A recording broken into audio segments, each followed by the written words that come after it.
నమస్కారం city news కి స్వాగతం. ఎన్డీఏ కూటమి విజయాన్ని కాంక్షిస్తూ అంగలగుదురు గణేష్ యూత్ ఆధ్వర్యంలో పట్టణ 29వ వార్డులో ఎన్నికల ప్రచారం నిర్వహించారు. గణేష్ యూత్ అధ్యక్షులు వీరవల్లి మురళి ఆధ్వర్యంలో తెలుగుదేశం పార్టీ నాయకులు కార్యకర్తలు ఇంటింటికి తిరుగుతూ టీడీపీ ప్రవేశపెట్టిన మేనిఫెస్టోను ప్రజలకు వివరిస్తూ ప్రచారం నిర్వహించారు. నమూనా ఈవీఎంలలో కూటమి అభ్యర్థుల గుర్తులపై అవగాహన కల్పించారు. కూటమికి మద్దతుగా ప్రజల నుండి విశేష స్పందన లభిస్తుందని వీరవల్లి మురళి చెప్పారు. అమలు చేయలేని హామీలతో అధికారంలోకి వచ్చిన జగన్మోహన్ రెడ్డి ఏ విధంగా పరిపాలన చేశాడు, ప్రజలు ఎన్ని ఇబ్బందులకు గురైంది ప్రజలందరూ గమనించాలన్నారు. రానున్న ఎన్నికల్లో కూటమి అభ్యర్థులను గెలిపించాలని ఆయన కోరారు. కార్యక్రమంలో అంగలగుదురు గ్రామ ఉప సర్పంచ్ కనగాల నాగభూషణ, గ్రామ తెలుగుదేశం పార్టీ నాయకులు కార్యకర్తలు పాల్గొన్నారు.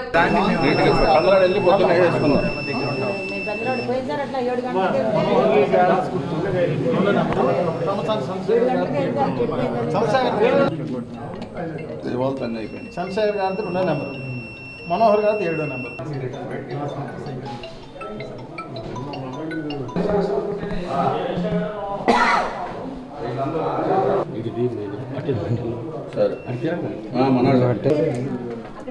గెలిపిద్దాం, ఇంకా అదే అందరం ధ్యేయం.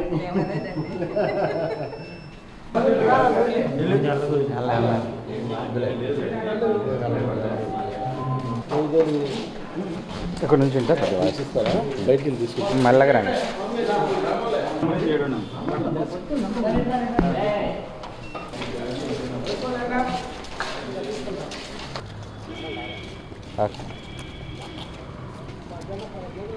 పెమ్మసాని చంద్రశేఖర్ గారికి మద్దతు తెలియజేస్తామని చెప్పేసి మూకుమ్మడిగా ఎవరి నోట విన్నా కానీ ఒకసారి చేసినటువంటి పొరపాటు రెండోసారి చేయటానికి ఎవ్వరూ సిద్ధంగా లేరని చెప్పేసి ప్రజలు మాట్లాడుతున్నారంటే జగన్మోహన్ రెడ్డి ఏ విధంగా ప్రజలను మోసం చేశారో మనకు స్పష్టంగా అర్థమవుతుంది. ఆ రోజు అలిమిగాని హామీలతో అధికారంలోకి వచ్చి అడుగడుగున ఏ విధంగా ప్రజల్ని ప్రాంతాల మధ్యన చిచ్చుబెట్టి ఏ విధంగా పరిపాలన సాగించడం మనం చూసాం. ముఖ్యంగా అమరావతి ఆ రోజు ప్రతిపక్షంలో ఉన్నప్పుడు అమరావతి రాజధానిగా కొనసాగుతుంది, అమరావతిని నేను డెవలప్ చేస్తాను అని చెప్పి అధికారంలోకి వచ్చిన తర్వాత 3 ముక్కలు ఆడుతూ ఇవాళ విశాఖపట్నం రాజధాని, ఈ అమరావతిని నేను ఎప్పుడు కూడా చెప్పలేదు, నేను అమరావతిని అభివృద్ధి చేయను అని చెప్పేటటువంటి ఒక దొంగ వైఖరితో ఇవాళ ప్రాంతాల మధ్య ఏదైతే చిచ్చు పెట్టాలని చెప్పి జగన్మోహన్ రెడ్డి చూస్తున్నాడో ప్రజలు ఎవరు కూడా పిచ్చోళ్ళు కాదు. ఆ రోజు నువ్వేమి హామీలతో అధికారంలోకి వచ్చావు, ఇవాళ ఏ హామీలన్నీ ఏ విధంగా విస్మరిస్తున్నావు నువ్వు చూస్తున్నావు. ముఖ్యంగా ఈ రాష్ట్రానికి జీవనాడైనటువంటి పోలవరాన్ని నేను రాగానే త్వరితగతిన పోలవరం పూర్తి చేస్తానన్నావు. రైతుల యొక్క కళ్ళల్లో ఆనందం చూస్తానన్నావు. పోలవరాన్ని ఏ విధంగా సర్వనాశనం చేశావో రైతులందరూ కూడా చూస్తున్నారు, ఈ రాష్ట్ర ప్రజలందరూ కూడా చూస్తున్నారు. నువ్వు ఇచ్చినటువంటి ఈ రాష్ట్రానికి ఉపయోగపడేటటువంటి ఒక్క హామీ అయినా సరే నేను ఇది నెరవేర్చానని చెప్పి చెప్పడానికి జగన్మోహన్ రెడ్డి కానివ్వండి, ఈ ప్రజాప్రతినిధులకు కానీ ఉందా అని మేము అడుగుతున్నాం. గత 5 రోజులుగా ప్రభుత్వ వ్యతిరేకత ఎలా ఉందో ప్రభుత్వ ఉద్యోగుల్ని వాళ్ళ బ్యాలెట్ ఓటింగ్లోనే చూస్తూ ఉన్నాం. బాహటంగానే టీచర్స్ కానీ డిపార్ట్మెంట్కి సంబంధించిన వాళ్ళు కానీ ప్రభుత్వ ఉద్యోగులు ఎవరైతే ఉన్నారో వాళ్ళు పబ్లిక్గా ఓపెన్గా చెప్తున్నారు, ఈ 5 సంవత్సరాల నుంచి నరకం అనిపించాము, 20 సంవత్సరాలు వెనక్కిపోయి ఉన్నాము, మరో 5 సంవత్సరాల్లో ఈ ప్రభుత్వాన్ని మరలా ముందుకు తీసుకోవాలంటే చంద్రబాబు నాయుడు నాయకత్వం అవసరం, అందుకనే ఓటు రూపంలో ఈ ప్రభుత్వానికి తగిన బుద్ధి చెప్పామని ప్రభుత్వ ఉద్యోగులే బాహటంగా చెప్తున్నారు. విఘ్నత గల ప్రజలు కూడా రేపు 13వ తేదీ జరగబో ఎన్నికల్లో తెనాలి కూటమి అభ్యర్థులైన నాదెండ్ల మనోహర్ గారిని, పెమ్మసాని చంద్రశేఖర్ గారిని అఖండ మెజార్టీతో గెలిపించాలని, ఈ రాష్ట్ర భవిష్యత్తుకి దిశానిర్దేశం ఈ ప్రజలే చేయాలని, చంద్రబాబు గారిని ముఖ్యమంత్రిగా ఎన్నుకోవాలని మనస్ఫూర్తిగా కోరుకుంటున్నాను. కూటమి ప్రభుత్వం అధికారంలోకి వచ్చిన నెల రోజుల్లోపు చెత్త పన్ను రద్దు చేస్తామని, పోలీసు యంత్రాంగాన్ని మరింత అప్రమత్తం చేసి దుకాణాలపై దాడులు జరగకుండా చూస్తామని, శాంతి భద్రతలు పరిరక్షిస్తామని కూటమి అభ్యర్థి నాదెండ్ల మనోహర్ హామీ ఇచ్చారు. ఆయన పట్టణ మార్కెట్ ప్రాంతంలో పర్యటించి వ్యాపారులతో మాట్లాడారు. డాక్టర్ మనోహరం జగడగొండపాలెంలో పర్యటించి స్థానికుల మద్దతు కోరారు.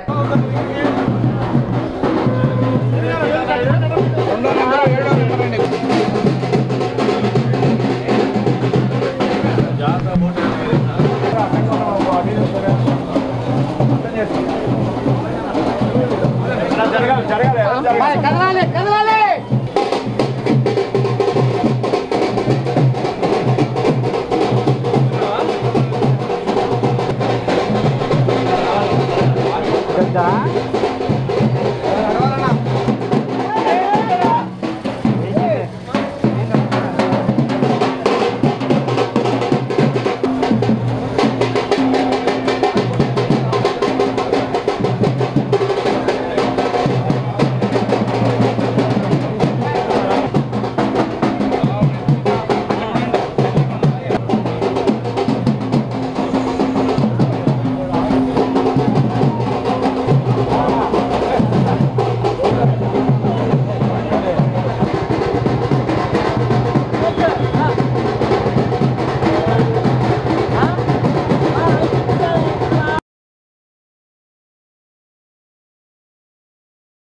ఉమ్మడి అభ్యర్థిగా ఎన్నికల ప్రచారం తెనాలి మున్సిపాలిటీలో ఈరోజు 36, 37 వార్డులతోటి 35వ వార్డుతోటి పూర్తి కావస్తుంది. చాలా అద్భుతమైన అనుభవం.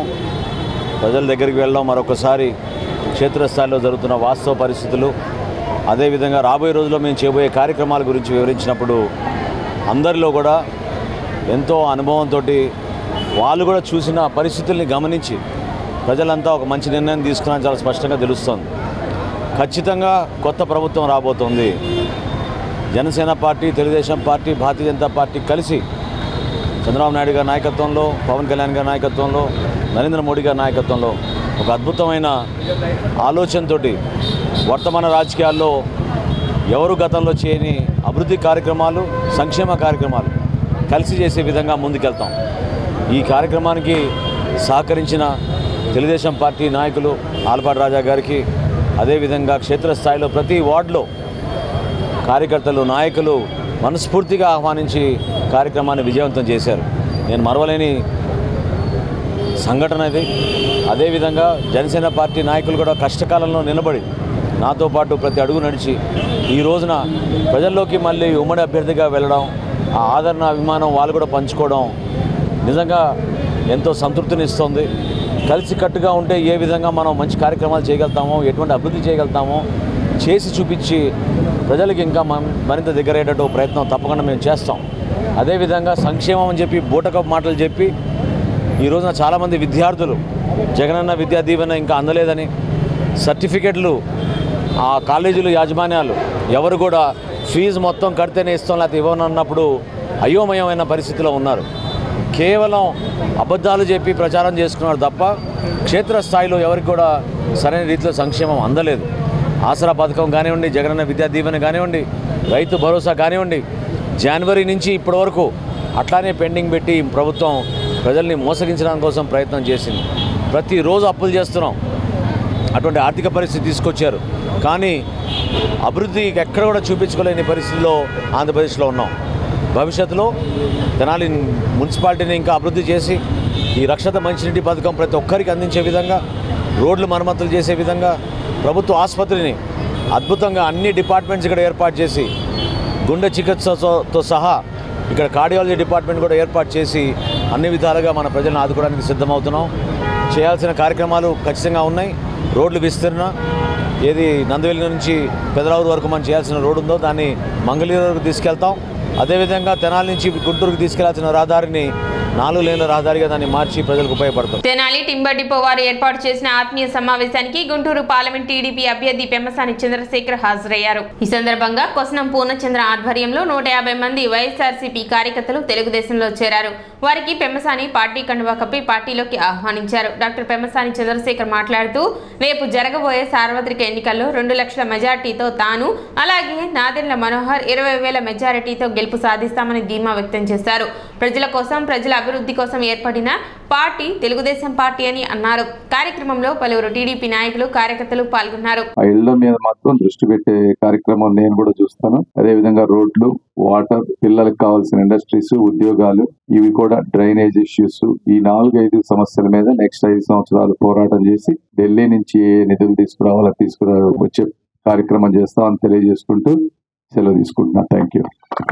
తాము ప్రొఫెషనల్ కమెడియన్స్ మాత్రమేనని, వైసీపీ వాళ్లకు లాగా పొలిటికల్ కమెడియన్స్ కాదని హైపర్ ఆది అన్నారు. బుధవారం తెనాలి జనసేన పార్టీ కార్యాలయంలో పార్టీ నాయకులతో హైపర్ ఆది సమావేశమయ్యారు. ఈ సందర్భంగా ఆయన మాట్లాడుతూ మద్యపాన నిషేధం చేస్తానని, 3 రాజధానులు నిర్మిస్తానని, సిపిఎస్ రద్దు చేస్తానని, జాబ్ క్యాలెండర్ విడుదల చేస్తానని, కామెడీ అంతా వైసీపీ నేతలు చేసి తమని కమెడియన్లు అనడం ఎంతవరకు సరైన పద్ధతి అని అన్నారు. తాము ప్రొఫెషనల్ గా కమెడియన్ మాత్రమేనని, పొలిటికల్ కమెడియన్లు కాదని అన్నారు. ప్రశ్నించిన వారిని సోషల్ మీడియా వేదికగా తిట్టించడం మాత్రమే ఆ పార్టీ నేతలు చేస్తున్నారని, స్వయాన జగన్మోహన్ రెడ్డి చెల్లెలు అయినటువంటి వైఎస్ షర్మిల కూడా అందుకు అతీతం కాదని తెలిపారు. అదేవిధంగా పిఠాపురంలో పవన్ కళ్యాణ్ 1,00,000 మెజారిటీతో గెలుస్తున్నారని, ఎంతమంది ముద్రగడలు వచ్చినా ఆయన విజయాన్ని ఆపలేరని తెలిపారు.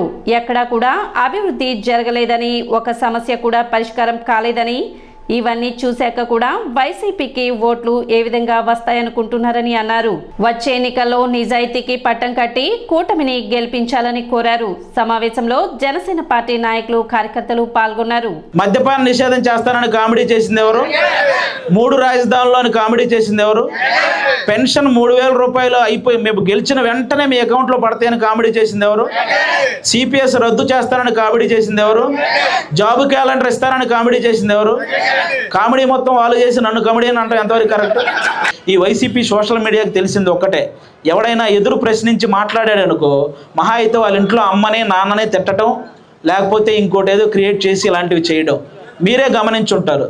సొంత చెల్లెలు షర్మిల గారు కాంగ్రెస్ పార్టీలోకి అలా జాయిన్ అయిన వెంటనే ఆవిడ్ని కూడా ఏవేవో రాసేసి ఏవేవో చేసేసి ఆవిడ్ని కూడా ఇబ్బంది పెట్టే ప్రయత్నం.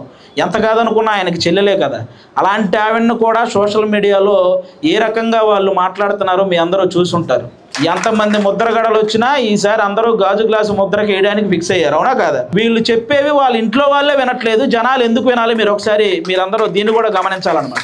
ఇన్ని కోట్లు పెట్టి ఒక ప్రజావేదిక కట్టేస్తే దాన్ని కూల్ చేయడం అంటే, దాంట్లో నీకు నచ్చకపోతే దాని పేరు మార్చడమో, లేకపోతే దాంట్లో ఇంకేదన్నా చేయడమో, దాన్ని ఉపయోగించుకోవాలి తప్ప అంత డబ్బు ఖర్చు పెట్టి కట్టడం, వీళ్ళు కూల్చడం, ఇలా చేసుకుంటూ పోతే ఆ నష్టం అంతా ఎవరి మీద? మళ్ళీ మన మీదే వేస్తారు ఆ డబ్బులు మొత్తం. ఎక్కడా కూడా ఒక్క సమస్య పరిష్కారం కాలేదు, ఒక్క అభివృద్ధి జరగలేదు, అవినీతి తప్ప ఏమీ లేదు.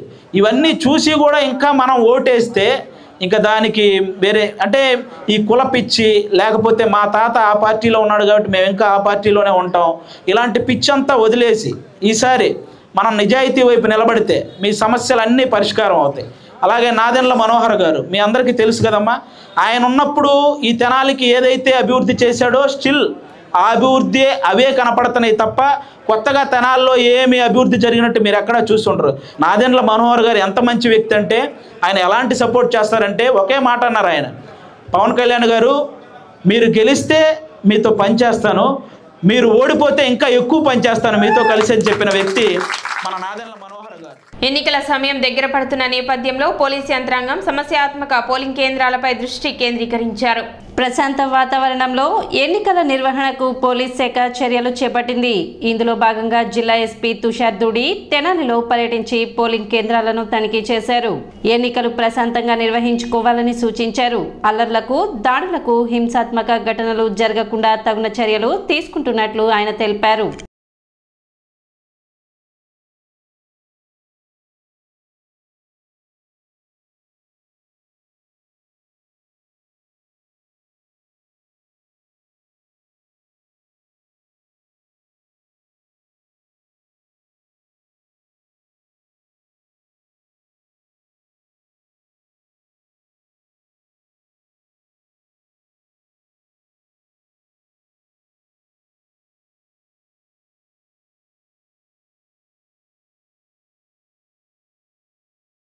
సిటీ న్యూస్ ఇంతటితో సమాప్తం. నమస్కారం.